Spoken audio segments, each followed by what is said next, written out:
السلام عليكم ورحمة الله وبركاته. الحمد لله رب العالمين والصلاة والسلام على رسوله الكريم وعلى آله وصحبه أجمعين ومن تبعهم بإحسان إلى يوم الدين. أما بعد. கண்ணியமிக்க அல்லாஹ்வின் நல்லடியார்களே, அல்லாஹ் தஆலாவிடத்துல நாம கேட்கக்கூடிய மிக முக்கியமான அம்சங்கள்ல ஒன்றுதான் துவா. ஏன்னு சொன்னா, நாம இந்த உலகத்துல வாழும்போது நமக்கு தேவையான அனைத்து அம்சங்கள், அது நம்முடைய ரிஸ்க் தொடர்பானதாக இருக்கட்டும், ஆரோக்கியம் தொடர்பானதாக இருக்கட்டும், செல்வம் தொடர்பானதாக இருக்கட்டும், அல்லது மறுமை தொடர்பான காரியங்களாக இருக்கட்டும், இவை அனைத்திற்கும் நாம் அல்லாஹ்வையே சார்ந்திருக்கோம். அல்லாஹ்விடத்திலேயே துவா கேட்கக்கூடியவர்களாக இருக்கிறோம். இப்ப நிறைய பேர் என்ன பண்றாங்கன்னா, சொல்றாங்க நாங்க துவா கேட்கிறோம், ஆனா எங்களுடைய துவாக்கள் அங்கீகரிக்கப்படுவதில்லை, அல்லாஹ்விடத்துல அல்லாஹ் எங்களுடைய துவாவை ஏற்றுக்கொள்ள மாட்டான் என்று முறையிடுறாங்க. அப்ப இஸ்லாம் துவாவை பத்தி என்ன சொல்லுது அப்படின்றத பத்தி பார்க்கும்போது, அல்லாஹ்வுடைய தூதர் சாசம் சொன்னாங்க. திருமீதியில் வரக்கூடிய ஹதீஸ், ஆதாரபூர்வமான ஹதீஸ். இன்னல்லாஹ் ஹய்யும் கரீம், நிச்சயமாக அல்லாஹ் தஆலா கண்ணியமுடையவன், வெட்கப்படக்கூடியவன். எப்போ? யஸ்தஹி இதா ரஃபஅ الرجل இலைஹி யதைஹி அன் யர்துஹுமா சிஃபா. ஒரு மனிதன் தன்னுடைய இரு கைகளை நோக்கி அல்லாஹ்விடத்துல கையேந்தி துவா செய்யும் போது அவருடைய துவாவை ஏற்றுக்கொள்ளாமல் வெறும் கையோடு திருப்புவதை விட்டு அல்லாஹ் வெட்கப்படுகிறான் என்று அல்லாஹ்வுடைய தூதர் சாசம் சொல்றாங்க. அப்ப அல்லாஹ் தஆலா துவா கேட்டால் நிச்சயமாக அங்கீகரிப்பதாக இந்த ஹதீஸ்ல அல்லாஹ்வுடைய தூதர் சாசம் நமக்கு தெரியப்படுத்துறாங்க. பாருங்க, நூஹ் அலைஹிஸ்ஸலாம் அல்லாஹ்விடத்துல துவா செய்றாங்க. ஃபதஆ ரப்பஹு அன்னி மக்லூபுன் ஃபன்தஸிர் ففتحنا أبواب السماء بماء منهمر وفجرنا الأرض عيونا فالتقى الماء على أمر قد قدر. நூஹ் நபி தன்னுடைய ரப்ப அழைக்கிறாங்க. எப்போ? அல்லாஹ், இந்த மக்கள் என்னை மிகைத்து விட்டார்கள், எனவே நீ எனக்கு உதவி செய் என்று அல்லாஹ்ட்ட துவா கேட்டார். அல்லாஹ் சொல்றான், துவா கேட்ட உடனே வானத்தின் வாயில்களை நாம் திறந்து விட்டோம், மழை கொட்டு என்று கொட்டியது. அதுக்கப்புறம் என்ன? மேல இருந்து தண்ணி, கீழே இருந்து நாம் என்ன செய்தோம்? பூமியிலிருந்து நீர் ஊற்றுகளை நாம் பொங்கி வர செய்தோம். இப்படியாக அல்லாஹ் எந்த வெள்ள அளவை தண்ணீரை நிர்ணயித்தாலும் அந்த அளவிற்கு பெரும் வெள்ளம் ஏற்பட்டது என்று நூஹ் அலைஹிஸ்ஸலாம் அவர்களை குறித்து அல்லாஹ் குர்ஆன்ல தெரியப்படுத்துறான். அவங்க கேட்ட துவாவினால இப்படி ஒரு நிலையை அல்லாஹ் ஏற்படுத்துறான். அப்போ நூஹ் நபி அல்லாஹ்ட்ட துவா கேட்டாங்க, அல்லாஹ் அந்த துவாவை அங்கீகரிச்சான். அதே மாதிரி பாருங்க, இப்ராஹிம் நபி அல்லாஹ்ட்ட கேக்குறாங்க, ரப்பி ஹப்லி மினஸ் சாலிஹீன், முதுமையில, வயதான நிலையில, ரப்பே எனக்கு ஒரு சாலிஹான மகனை, ஒரு குழந்தைய நீ தாய் என்று துவா கேட்டாங்க. அல்லாஹ் அவங்களுடைய துவாவை அங்கீகரித்தான்.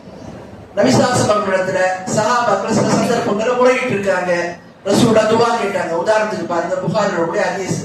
ரசூலுல்லாஹ் ஒரு முறை வெள்ளிக்கிழமை ஜும்மாவை நிகழ்த்தி கொண்டிருக்கிறாங்க.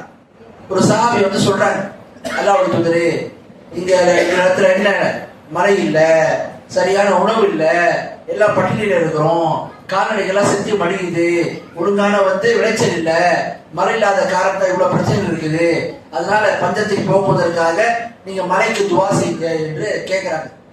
அல்லாஹ்வுடைய தூதர் சாசம் மலைக்காக துவா செய்தாங்க.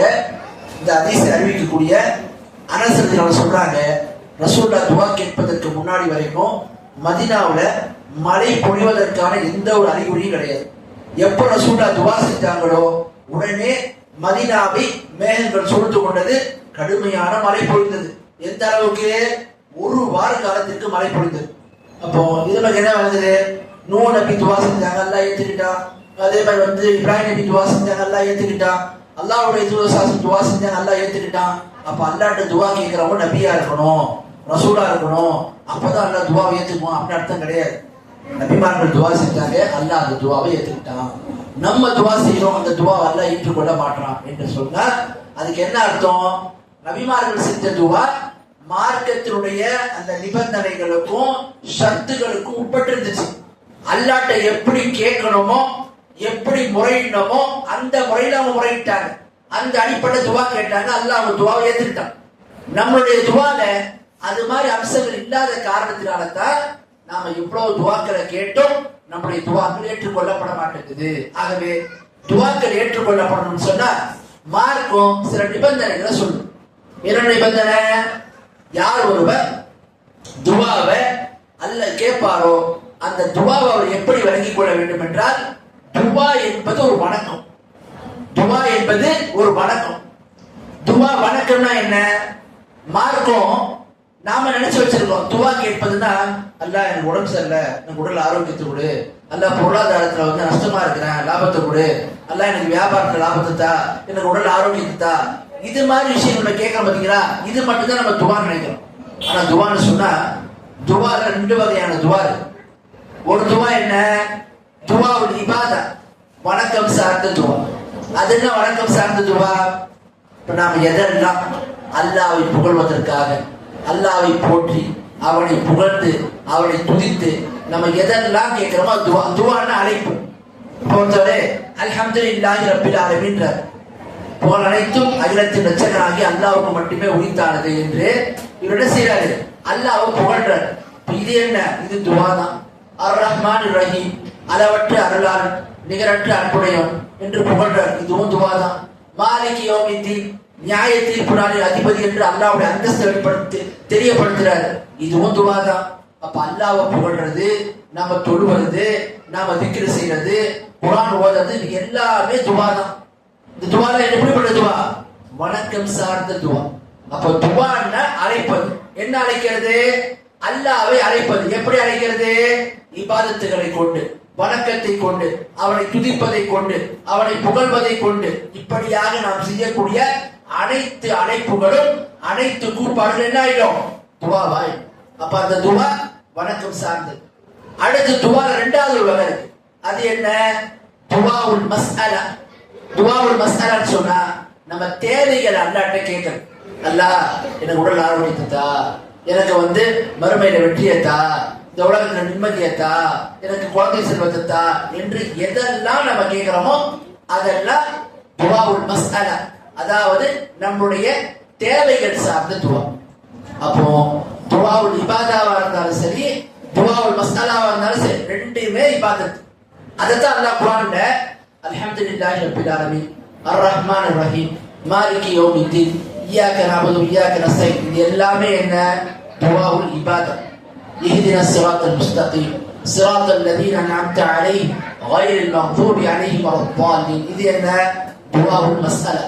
அப்ப ரெண்டுமே என்ன? அல்லாஹ்ட்ட தான் கேட்கணும். அப்போ துவாவை பொறுத்த வரைக்கும் மார்க்கம் துவாவை என்ன சொல்லுது?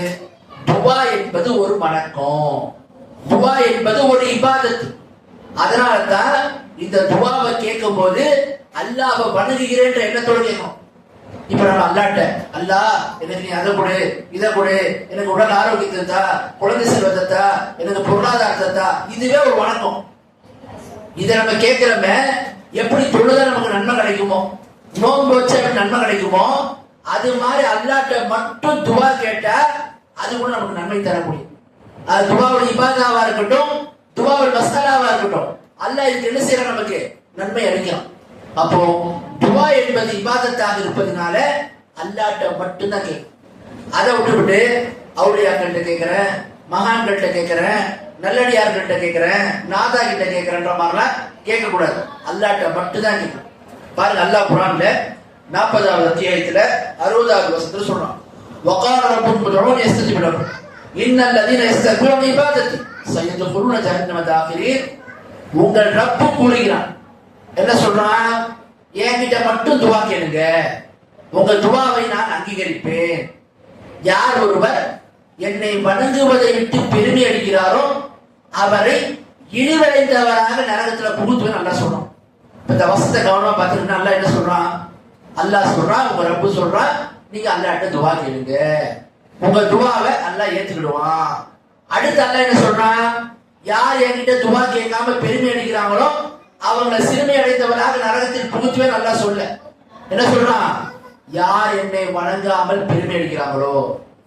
அப்ப அல்லாஹ் தஆலா துவாவை பத்தி பேசும்போது துவான்ற இடத்துல துவான்ற வார்த்தையை கொண்டு வராம இபாதத்துன்ற வார்த்தையை கொண்டு வராங்க. ஏன்? துவாவே ஒரு இபாதத். அதான் ரசூலுல்லாஹ் சொல்றாங்க, அத்துவாவும் வல் இபாதா. துவா இருக்குல்ல, அதுதான் இபாதத்துன்னு. அப்ப அது வணக்கம் சார்ந்த துவாவா இருக்கட்டும், தேவை சார்ந்த துவா இருக்கட்டும், எல்லாமே இபாதத்து. அப்ப அந்த இபாதத்தை கேட்கக்கூடியவன் மனமுருகி அல்லாட்ட மட்டும் தான் கேட்கணும். அது அல்லாவுக்கு எந்த ஒன்றையும் இணையாக்க கூடாது. ஏன்? அல்லாஹ்வுடைய தூதர் சொல்றாங்க பாருங்க, அல்லாஹ்வே சொல்வதாக, மன் அமில அமலன் அஷ்ரக மா யஃபீஹி கைரி தரக்துஹு வஷிர்கஹு. தரக்துஹு வஷிர்கஹு. ஒரு மனிதன் ஒரு அமல செய்யணும். ஒரு அமல்னா அந்த துவா ஒரு அமல் தான். அந்த அமல்ல, அந்த துவால என்னோடு அல்லாஹ் அல்லாதோடு இணையாக்கிட்டான்னு சொன்னா நான் அந்த மனிதனையும் விட்டுருவேன். அவன் எதுல இணையாக்குறானோ அந்த காரியத்தை விட்டுருவேன். அப்ப துவா என்பதை ஒருத்தன் அல்லாட்ட கேட்கிறான், அல்லாஹ் அல்லாதோடு கேட்கிறான், அந்த துவா அல்லாஹ் ஏற்றுக்க மாட்டான். அல்லாட்ட மட்டும் கேட்டாதான் துவாவை அல்லாஹ் ஏற்றுக்கொள்வான். அப்ப துவா இபாதத்தாக இருப்பதனால அல்லாட்ட மட்டும் தான் கேட்கணும். அல்லாஹ்வை தவிர வேறு யாருக்கும் கேட்க கூடாது. நபிமார்கள் முழுக்க முழுக்க அல்லாட்ட தான் கேட்டாங்க. பாருங்க, இப்ராஹிம் நபி முதுமை வரைக்கும் அல்லாட்ட எனக்கு ஒரு மகனத்தான்னு கேட்கிறாங்க. இப்ப நம்ம எப்படி இருப்போம்? கொள்கையில உறுதியா இருந்தா திருமணம் ஆகி ஒரு 5 வருஷம் வரைக்கும் முன்னே தான் இருப்போம். அதுக்கப்புறம் என்ன, கொஞ்சம் ட்ரீட்மெண்ட் எடுத்து பார்ப்போம். அதுக்கப்புறம் என்ன சொல்லுவாங்க, இந்த ஊர் தந்தான் போனா கொஞ்சம் குழந்தை பிறந்து வாய்ப்பு இருக்கு, அங்க போனா வாய்ப்பு இருக்கு. அப்ப என்ன ஆகும், சில பேரு தடுமாற ஆரம்பிப்பாங்க. இப்படி இருக்க கூடாது. ஒரு அடியான் துவா என்பதை இபாதத்திற்கு கருத்து மார்க்க சொல்லுது, அது அல்லாட்ட மட்டும் தான் கேட்கணும், யார்ட்டையும் கேட்க கூடாது. அடுத்து பாருங்க, துவாவிற்கான இரண்டாவது ஒரு நிபந்தனை. நம்ம செய்யக்கூடிய துவாவை அல்லாஹ் ஏத்துக்கணும்னு சொன்னா, அங்கீகரிக்கணும்னு சொன்னா, அதற்கான இரண்டாவது ஒரு நிபந்தனை என்ன? ஒரு மனிதன் அல்லாட்ட கேட்கும் போது, துவா கேட்கும் போது பாவமான விஷயங்களை துவால கேட்க கூடாது. ஒரு ஹராமான வியாபாரத்தை பண்ண போறேன், அல்லாஹ் இந்த ஹராமான வியாபாரம் நல்லபடியா எனக்கு அபயத்துக்கு துவா, நான் உங்ககிட்ட துவா கேட்கிறேன், இப்படி கேட்க கூடாது. இந்த மாதிரி துவா அல்லாட்ட கேட்ட நான் துவா அல்லா கேட்க மாட்டேன். அதே மாதிரி உணவுகளை துண்டிப்பது, இது மார்க்கம் தடுத்துருது. அல்லாஹ் எனக்கும் அவனுக்கும் பிரச்சனை, எனக்கு என்னுடைய சாச்சா அவனுக்கு பிரச்சனை, எனக்கு என் மாமா அவனுக்கு பிரச்சனை, அதனால எங்க 2 பேரும் கூட ஒருவருக்கு ஒருவர் மூஞ்சிலே கூட முடிக்காத மாதிரி எங்களை ஆக்கிடு, எங்களை தூரம் ஆக்கிடு, இந்த மாதிரி கேட்ட துவா எடுத்துக்க கூடாது. இப்போ துவா என்பது நன்மையான விஷயங்களை கேட்கணும், நல்ல அந்த அம்சங்களை கேட்கணும், உறவுகளை இணைப்பதை பற்றி கேட்கணும். பாருங்க, அல்லாஹ்வுடைய தூதர் சொல்றாங்க, இஸ்தஜாப் லில்-அப்தி மா லம் யதா பிஇஸ்மின் அவ் கதியத்தி ரஹ்மின். அல்லாஹ்வுடைய தூதர் சொல்றாங்க, ஒரு அடியான் துவாவுடைய விஷயத்துல பாவமான விஷயங்களையும் உறவுகளை துண்டிப்பதை பற்றியும் கேட்காதவரை அவருடைய துவாவுடைய விஷயத்தை அல்லாஹ் என்ன செய்யலாம், ஏற்றுக்கொள்றான் என்று அல்லாஹ்வுடைய தூதர் சொல்றாங்க. ஆகவே உங்கள ஒருவர் துவா கேட்பதா இருந்தா என்ன செய்யக்கூடாது, பாவமான விஷயங்களை கேட்க கூடாது, ஹராமான விஷயங்களை கேட்க கூடாது. அப்போ சரியான விஷயத்தை கேட்கணும், நன்மையான விஷயத்தை கேட்கணும். அப்போதுதான் துவாக்கள் ஏற்றுக்கொள்ளப்படும் என்பதை நாம அறிகிறோம். அடுத்து பாருங்க, துவாக்கள் ஏற்றுக்கொள்ளப்படுவதற்கான மூன்றாவது ஒரு விஷயம், அது என்னன்னு சொன்னா, ஒரு மனிதன் அல்லாஹ்விடத்துல துவா கேட்கும் போது துவாவுடைய விஷயத்துல அவசரப்படக்கூடாது. ஒரு மனிதன் துவா கேட்கும் போது துவாவுடைய விஷயத்துல அவசரப்படக்கூடாது. அவசரப்படக்கூடாதுன்னா என்ன? உதாரணத்துக்கு ஒருவர் துவா கேட்பார், அந்த துவா அவர் கேட்டது கிடைக்கலன்னா உடனே என்ன முடிவு பண்ற கூடாது, நம்ம துவா செஞ்சோம் துவாவை ஏத்துக்கலாம் அப்படின்ற மாதிரி முடிவு பண்ற கூடாது. இதுக்கு பாருங்க, ரசூலுல்லாஹ் சொல்றாங்க, புகாரியில 6340 ஹதீஸ், யுஸ்தஜாபு லிஅஹதிக்கு மா லம் யஅஜல் யகூல் தஅவுது ஃபலம் யுஸ்தஜப் லி. ஒரு அடியான் உங்கள ஒருவர் துவா கேட்கக்கூடிய விஷயத்துல அவசரப்படாத வரைக்கும் அவருடைய துவா என்ன செய்யப்படும், ஏற்றுக்கொள்ளப்படும். துவாவுடைய விஷயத்துல அடியான் அவசரப்படாத வரைக்கும் அவருடைய துவா ஏற்றுக்கொள்ளப்படும் என்று அல்லாஹ்வுடைய தூதர் சொல்றார். அப்போ துவாவுடைய விஷயத்தில் அவசரப்படுவதெல்லாம் என்ன என்று கேட்கப்படும் போது ரசூலுல்லாஹ் சொல்றாங்க, ஒருவர் சொல்லுவார், நான் துவா செய்தேன் ஆனால் என்னுடைய துவா ஏற்றுக்கொள்ளப்படவில்லை என்று சொல்லிவிட்டு அதுக்கப்புறம் அவர் துவா செய்வதையே விட்டு விடுவார். இதுதான் துவாவுடைய விஷயத்தில் அவசரப்படுவதாகும் என்று அல்லாஹ்வுடைய தூதர் சொல்றார். ஆகவே துவாவுடைய விஷயத்துல ஒண்ணு நல்லா விளங்கிக்கணும், அல்லாஹ்விடத்துல நம்ம துவா கேட்கும் போது ஒருபோதும் அவசரப்படக்கூடாது. அவசரப்படனா என்ன, ஒரு விஷயத்த கேட்டோம் கிடைக்கல முடிவு பண்ணிட்டதுக்கு அப்புறம் துவா கேட்கவே வேணாம், நம்ம துவா விட்டோம்னு நினைக்க கூடாது. ஏன்? அல்லாஹ்வுடைய தூதர் சொல்றாங்க பாருங்க, ஒரு அடியான் அல்லாஹ்விடத்துல துவா செய்தான்னு சொன்ன அந்த அடியானுடைய துவாவை அல்லாஹ் 3 வழிகள்ல ஏதாவது வழி நிச்சயமா அங்கீகரிக்கலாம். முஸ்னத் அஹ்மத் அவருடைய ஹதீஸ், ஒரு அடியான் அல்லாட்ட துவா கேட்கிறான்னா 3 வழிகள்ல ஏதாவது ஒரு வழி நிச்சயமா அவருடைய துவா கேட்டுக்கொள்ளப்படும். முதல் வழி என்ன? ஒரு மனிதன் அல்லாஹ்விடத்துல துவா கேட்டான், உடனே அல்லாஹ் என்ன செய்வான்? அவன் கேட்டதை கொடுத்துருவான். உடனே அவன் கேட்டதை அல்லாஹ் கொடுத்துருவான். இது ஒரு வழி. 2வது வழி பாருங்க என்ன? ஒரு அடியா அல்லாஹ்ட்ட துவா செய்வான். அல்லாஹ் அந்த துவாவை இந்த உலகத்துல அவனுக்கு நிறைவேற்றி தரனா கூட, அவன் கேட்டதை தரனா கூட, அவன் கேட்ட அந்த துவாவை, அந்த இபாதத்தை மறுமைக்காக அல்லாஹ் பெண்டிங்ல வச்சிருவான். என்ன? மறுமையில் அவன் வரும்போது அவனுடைய அந்தஸ்தை உயர்த்துவதற்காக, அவனுடைய தகுதியை உயர்த்துவதற்காக இந்த உலகத்துல செய்யக்கூடிய துவாக்களை மறுமையில் அல்லாஹ் அவனுக்கு என்ன செய்வான்? சேமிப்பாக வைத்து மறுமையில கொடுப்பான். அப்ப துவா ஏற்றுக்கொள்ளப்படுறதுக்கு இதுவும் ஒரு வழி. அடுத்து 3வது வழி என்ன? அல்லாஹ்வுடைய தூதர் சொல்றாங்க, ஒரு அடியான் துவா கேட்பான். அந்த துவால அல்லாஹ் என்ன பண்ணுவான்? அவன் கேட்கக்கூடிய துவாவை அல்லாஹ் கொடுக்க மாட்டான். ஆனா அது போன்ற வேறொரு பாதிப்பு அவனுக்கு வர்றதா இருந்திருக்கும், அல்லது வேறொரு விஷயம் வர்றதா இருந்திருக்கும். இவன் கேட்கக்கூடிய துவாவை கொண்டு அல்லாஹ் அந்த விஷயத்தை தடுத்துருவோம். உதாரணத்துக்கு, ஒருவர் கடுமையான நோய்வாய்ப்பட்டிருக்கிறார். அவர் மாசக்கணக்கா துவா செய்வார். அவருடைய துவா ஏற்றுக்கொள்ளப்படவே இல்லை. என்னவா இருக்கும்? சில நேரங்கள்ல அல்லாஹ் வேறு சில துன்பங்களை என்ன செய்வான்? இவன் கேட்கக்கூடிய இந்த துவாவை கொண்டு வேறு சில துன்பங்களை அல்லாஹ் என்ன செய்வான்? தடுத்துருவோம். உதாரணத்துக்கு, அவர் கடுமையா நோய்வாய்ப்பட்டிருந்தார். ஒரு 6 மாத காலம் வரைக்கும் நோய்வாய்ப்பட்டிருப்பார். அல்லாஹ் அவர் விதியில வைத்திருப்பான்னு வச்சுக்கோங்க. இப்ப என்ன பண்றாரு? முதல் மாதம் கேட்கிறார், 2ஆம் மாதம் கேட்பாரு. அந்த துவா ஏற்றுக்கொள்ளப்படவே படாது. இதுக்கெல்லாம் அல்லாஹ் என்ன செய்வான்? அவருக்கு வேறொரு பாதிப்பு, ஒரு விபத்தோ அல்லது இதை விட பாரதூரமான ஒரு நோயையோ அல்லாஹ் தரக்கூடியவனா இருந்திருப்பான். இவர் கேட்கக்கூடிய துவாவை கொண்டு அந்த பாதிப்பு அல்லாஹ் என்ன செஞ்சிருப்பான்? தடுத்திருப்பான். அப்போ இப்படியா ஒரு அடியார் செய்யக்கூடிய துவா 3 வழிகள்ல ஏதாவது ஒரு வழியில நிச்சயமாக அங்கீகரிக்கப்படும் என்று அல்லாஹ்வுடைய தூதர் சொல்றாங்க. துவா கேட்கும் போது நம்ம விளங்குறோம், துவா என்பது நிச்சயமா அல்லாஹ் ஏதாவது ஒரு வழியில அங்கீகாரம் கொடுக்கிறோம், அதை ஏற்றுக்கொள்றோம். ஒண்ணு கேட்கறது உலகத்துல கிடைச்சிடும், இல்லையா மறுமையில் அல்லாஹ் சேமிப்பாக வைப்பான். அப்படி இல்லையா கேட்கக்கூடிய துவாவை கொண்டு வேறு சில தீங்குகள், வேறு சில ஆபத்துகளை அல்லாஹ் என்ன பண்றான்? கேட்கக்கூடிய துவாவை கொண்டு தடுத்து விடுகிறான் என்று சொல்லி அல்லாஹ்வுடைய தூதர் சொல்றாங்க. இது ஆதாரபூர்வமான ஹதீஸ். அப்போ துவாக்கள் நிச்சயமாக அங்கீகரிக்கப்படுது. அதுல அவசரப்படவே கூடாது. அவசரப்படாத வரைக்கும் இந்த 3 வழிகள்ல ஏதாவது வழியில நிச்சயமா துவாக்கள் அங்கீகரிக்கப்படுது. அடுத்து பாருங்க, 4வது துவா கேட்கும் போது இதுவும் மிக முக்கியமான நிபந்தனை. என்ன? அல்லாஹ்வுடைய தூதர் சொல்றாங்க, உதுல்லாஹ் வ அன்தும் மூகினூன பில் இஜாபா. நீங்க அல்லாஹ்ட்ட துவா கேட்பதா இருந்தா எப்படி துவா கேட்கணும்?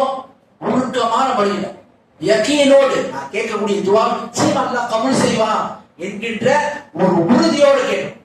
ரசூல் அப்படிதான் கேட்க சொல்றாங்க. வஅலமு, நீ நன்றாக அறிந்து கொள்ளுங்க, அன்னல்லாஹ லா யஸ்தஜீபு துஆன் மின் கல்பின் காஃபிலில்லாஹ். சொல்றாங்க, எந்த ஒரு அடியான் நிச்சயமாக அல்லாஹ் தஆலா இந்த துவாவை ஏற்றுக்கிட மாட்டான். எந்த துவாவை? எந்த ஒரு மனிதன் பாரமுகமான கவனமற்ற இதயத்தோடு செய்யக்கூடிய துவாவை அல்லாஹ் ஏற்றுக்கிடவே மாட்டான். ஒருத்தன் அல்லாஹ்ட்ட துவா கேட்பான், ஒரு உருக்கமான துவா இருக்காது, ஒரு ஈடுபாடோட துவா இருக்காது, ஏதோ கேட்கணும்னு சொல்லி கேட்பான். அப்படி கேட்கக்கூடிய துவாவை அல்லாஹ் ஏற்றுக்கிட மாட்டான். துவா கேட்கக்கூடியவன் நிச்சயமா அல்லாஹ் என்னுடைய துவாவை ஏத்துக்குவான், கபூல் செய்வான். ஏன்? அவன் என்னுடைய ரப்பு, நான் அவனுடைய அடிமை, அவனை தான் சார்ந்து இருக்கிறேன், அவன்கிட்ட கேட்கிறேன், நிச்சயமா அதை நிறைவேற்றியே தருவான்ற உறுதியோடு கேட்கணும். அதை விட்டுவிட்டு ஒருவர் கேட்கும் போது கவனமற்ற நிலையில, பாரமுகமான இதயத்தோடு, எந்த விதமான ஒரு மனநிலை இல்லாம ஒருவர் துவா கேட்கிறாருன்னா இப்படிப்பட்ட துவா என்ன செய்யப்படாது? ஏற்றுக்கொள்ளப்படாது. நிறைய பேர் துவா செய்வாங்க. துவா செஞ்சுட்டு இருக்கும் போது வேற இன்னைக்கு என்ன சாப்பிடணும், நீங்க என்ன சம்பாதிக்கணும், நீங்க என்ன பண்ணணும், இதெல்லாம் யோசிச்சுட்டு இருப்பாங்க. இப்படிலாம் ஒருத்தர் துவா கேட்டா அவனுடைய துவா ஏற்றுக்கொள்ளப்படாது. இப்ப துவா கேட்கும் போது ஒழுக்கமான முறையில அல்லாஹ் இதை கபூல் செய்வான்ற ஒரு யக்கீனோடு, உறுதியான நம்பிக்கையோடு என்ன செய்யணும்? துவாவை கேட்க வேண்டும். அப்படித்தான் நபிமார்கள் கேட்டாங்க. அதனாலதான் அல்லாஹ் என்ன அவங்களுடைய துவாவை ஏற்றுக்கிட்டான். நாம செய்யக்கூடிய துவாவில அது மாதிரி யக்கீன் கிடையாது. நாம என்னவோ துவாவை எப்படி கேட்கிறோம்னா, ஏதோ நம்ம ஒரு ஆர்டர் பண்றோம், வந்தா வந்து வர கண்டிய போற மாதிரி கேட்கிறோம். அப்படி இல்லை. அல்லாஹ்ட்ட நம்ம துவா கேட்கும் போது உறுதியான நம்பிக்கையோடு, அந்த யக்கீனோடு கேட்கிறோம். அப்படி கேட்டாதான் நாம மனமுருகி கேட்டாதான் அந்த துவா என்ன செய்யப்படும், ஏற்றுக்கொள்ளப்படும் அப்படின்றத பார்க்கணும். அடுத்து பாருங்க, 5வது கடைசி நிபந்தனை. ஒரு மனிதன் அல்லாஹ்ட்ட துவா கேட்கும் போது அவங்க செய்யக்கூடிய துவாவை அல்லாஹ் ஏற்றுக்கொள்ள வேண்டும் என்று சொன்னால் இது ரொம்ப ரொம்ப முக்கியமான நிபந்தனை. என்ன? நம்முடைய வாழ்வாதாரத்துல ஹலால் ஹராமை நாம் கட்டாயமாக பேணி வாழ வேண்டும். எப்போ ஒரு மனிதனுடைய வாழ்க்கையில வாழ்வாதாரத்துல ஹராம் கலந்துடுமோ அப்போதே அவர் செய்யக்கூடிய துவாக்கள் ஏற்றுக்கொள்ளப்படாமல் போவதற்கு அதிகப்படியான வாய்ப்புகள் உண்டு. அதனால்தான் பாருங்க, ரசூலா சொல்றாங்க, ஒரு மனிதன் அர்ரஜுலு யுத்தீரு ஸஃபர், ஒரு அடியான் மிக தூரமான பயணம் மேற்கொள்றான். அந்த தூரமான படித்தின் காரணத்தினால் அவருடைய முடிகள்லாம் என்ன ஆயிடுச்சு, அதாவது சரியா வாரப்படாம எல்லாம் தலைவலி கோலமா இருக்குது, ஆடைகள்லாம் அப்படியே தூசி படிச்சிருக்குது. இந்த மாதிரி ஒரு நிலையில எமுத்து எதை இலசமா, அந்த அடியான் தன்னுடைய கைகளை வானத்தை நோக்கி உயர்த்தி கேட்கிறான், துவா கேட்கிறான். பொதுவாகவே ரசூலா சொல்றாங்க, ஒருவர் பிரயாணத்துல சில சந்தர்ப்பம் ரசூலா சொல்றாங்க, மழை பெய்யும் போது துவா செஞ்சா துவா வந்து கபூல் செய்யப்படும். பாங்குக்கு இக்காமத்துக்கும் மத்தியில் அந்த நேரத்துல துவா செஞ்சா துவா கபூல் செய்யப்படும். தஹஜ்ஜுத் இந்த நேரம் தஹஜ்ஜுத் செய்யக்கூடிய துவா கபூல் செய்யப்படும். சும்மா தினத்துல ஒரு நேரம் இருக்கிறது, அந்த நேரத்துல செய்யக்கூடிய துவா நிச்சயமா கபூல் செய்யப்படும். இதெல்லாம் ரசூலா அடையாளங்க சில நேரங்கள் ரசூலா சொன்னாங்க. அப்போ அதே மாதிரி ஒரு பிரயாணத்துல இருக்காருன்னா, பயணத்துல இருக்காருன்னா, பயணம் என்பது ஒரு சிரமமானது. இப்படிப்பட்ட நல்ல ஒரு மனிதன் அந்த ஒரு சிரமத்துல அவ்வளவு கஷ்டங்களுக்கு மத்தியில அல்லாஹ்வை நினைவு கூர்ந்து அல்லாஹ்ட்ட துவாவை தன் தேவையை கேட்கிறான்னா அந்த துவா நிச்சயமா கபூல் செய்யப்படும். இப்ப பாருங்க, ரசூலா சொல்றாங்க, நீண்ட தூர பயணத்தில் இருக்கக்கூடிய அவன் துவா செய்யறான், தன்னுடைய கைகளை அல்லாஹ்வை நோக்கி உயர்த்தி துவா கேட்கிறான். யா ரப்பி யா ரப்பி, என்னுடைய ரப்பே என்னுடைய ரட்சகனே துவா கேட்கிறான். ஆனா என்ன, ومطعمه حرام ومشربه حرام وملبسه حرام وغذي بالحرام فأنى يستجاب لذلك. சஹீஹ் முஸ்லிம் வரக்கூடிய ஹதீஸ். ரசூலா சொல்றாங்க, இப்படி அவன் துவா கேட்கிறான், ஆனா என்ன, அவனுடைய உணவு ஹராமானதாக இருக்குது, அவனுடைய பானம் ஹராமானதாக இருக்கிறது, அவனுடைய ஆடை ஹராமானதாக இருக்கிறது. அவன் இப்படி ஹராமை கொண்டே தன்னை வளர்த்தெடுக்கிறான் சொன்னா, தன்னை உருவாக்குறான் சொன்னா, அவன் கேட்கக்கூடிய துவாவை அல்லாஹ் எப்படி கபூல் செய்வான் என்று ரசூலுல்லாஹ் கேட்டார். அப்போ இளமைக்கு என்ன விளங்குது சொன்னா, ஒரு அடியான் துவா கேட்கும் போது ஹலால் ஹராம் விஷயத்துல பேணுதல் வேணும். ஆடை ஹராம்னா என்ன அர்த்தம், அதே மாதிரி உணவு ஹராம்னா என்ன அர்த்தம், பானம்னா ஹராம்னா என்ன அர்த்தம். உணவு ஹராம் என்றால் 2 அர்த்தம் இருக்கு. ஒண்ணு, அந்த உணவே ஹராமானதா இருக்கும். எப்படி, உதாரணத்துக்கு ஒருவர் ஒரு என்ன செய்யறாரு, பன்றி மாமிசம் தின்றார், இது என்ன, இது ஹராம்.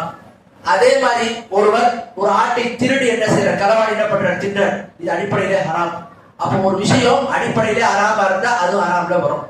அடுத்த ஹராம் என்பதுக்கு 2வது வரையறை என்ன, உணவு ஹராம் என்பதற்கு 2வது வழி என்ன, ஒருவர் இறைச்சியை தான் உண்றாரு, ஒரு ஆட்டு தான் உண்றாரு, அல்லது ஒரு பொருளை தான் உண்றாரு, ஆனா அது எப்படி உண்றாரு சொன்னா ஹராமான வழியில சம்பாதித்ததை கொண்டு உண்றாரு. ஒண்ணு, அந்த உணவே ஹராமானதா இருக்கணும். அப்படி இல்லை என்றால் அது வந்து அந்த உணவை பெறக்கூடிய வழிமுறை இருக்கு பாத்தீங்களா, சம்பாத்தியம், இது ஹராமானதா இருக்கு என்று சொன்னால் அந்த உணவு ஹராமானதா இருக்கு.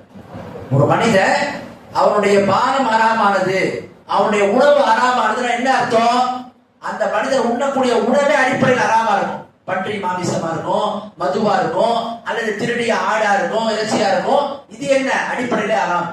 2வது வழிமுறை ஹராம்.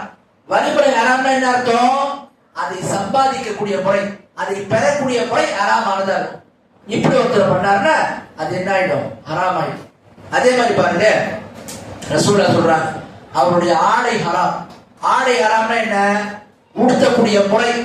ஒருவர் இறுக்கமான ஆடை, பெண்களா இருக்கக்கூடிய இறுக்கமான ஆடை அணிகிறாங்க, அதே மாதிரி ஆண்கள் கரண்டைக்கால கீழே அணிகிறாங்க, இந்த முறையை மார்க்க செய்து தடுக்குது. அதே மாதிரி ஆடையில் ஹராம் என்பது என்ன, ஒரு மனிதர் சம்பாதிக்கக்கூடிய அந்த பணம் என்பது, தொகை என்பது ஹராமா இருந்து அதை கொண்டு அவன் என்ன செய்யறான், தன்னுடைய வாழ்வாதாரத்துக்கு தேவைக்கு இது போன்று பயன்படுத்துறான, இது ஹராம். அப்ப இந்த அடிப்படை ஒருத்தர் இருந்தாருன்னா அவர் செய்யக்கூடிய துவா என்ன செய்யப்படாது, ஏற்றுக்கொள்ளப்படாது என்று அல்லாஹ்வுடைய தூதர் ஸல்லல்லாஹு அலைஹி வஸல்லம் கூறினார்கள் என்பதை பார்க்கணும். ஆக நபிக்களாளர்களே, துவாக்கள் ஏற்றுக்கொள்ளப்படுறதுக்கு ஹலால் ஹராமை பேணுவது, பாதுகாப்பு ரொம்ப ரொம்ப முக்கியம். இன்னைக்கு முஸ்லிம்கள் பல பேர் துவா செய்யறாங்க, எத்தனையோ பேர் மண்டாடுறாங்க, ஆனா வாழ்வாதாரம் வரும்போது மிக சொற்பமானவங்க தான் ஹலால் ஹராம் விஷயத்துல வித்தியாசத்தை பார்க்கிறாங்க. பெரும்பான்மையானவங்க அதை பார்க்கறதே கிடையாது. அப்ப இப்படி ஒரு நிலை இருந்துன்னு சொன்னா நாம் செய்யக்கூடிய துவா ஏற்றுக்கொள்ளப்படாமல் போய்விடும். ஆகவே ஒருவர் அல்லாஹ்விடத்துல துவா செய்ய வேண்டும் என்றால் நபிமார்கள் செஞ்ச இந்த துவா மாதிரி செய்யணும்னா 5 நிபந்தனை அவசியம். ஒன்று, துவா கேட்பவர் துவாவை இபாதத்தாக கருதி கேட்கணும். இரண்டாவது, அல்லாஹ்விடத்துல துவாக்களை கேட்கும் போது நன்மையான விஷயங்களை கேட்கும், பாவமான விஷயங்களை துவால கேட்க கூடாது. மூன்றாவது, ஒரு அடியார் அல்லாஹ்விடத்துல துவா கேட்கும் போது துவா விஷயத்தில் அவசரப்படக்கூடாது. எப்படியாவது அல்லாஹ்வுடைய துவாவை அங்கீகரிப்பான். 3 வழிகள்ல ஏதாவது ஒரு வழியில நிச்சயமா துவாக்கள் அங்கீகரிக்கப்படும் ரசூலுல்லாஹ் சொன்னார். அந்த அடிப்படையில துவா கேட்கக்கூடியவர் அந்த எண்ணத்தோடு கேட்கணும்.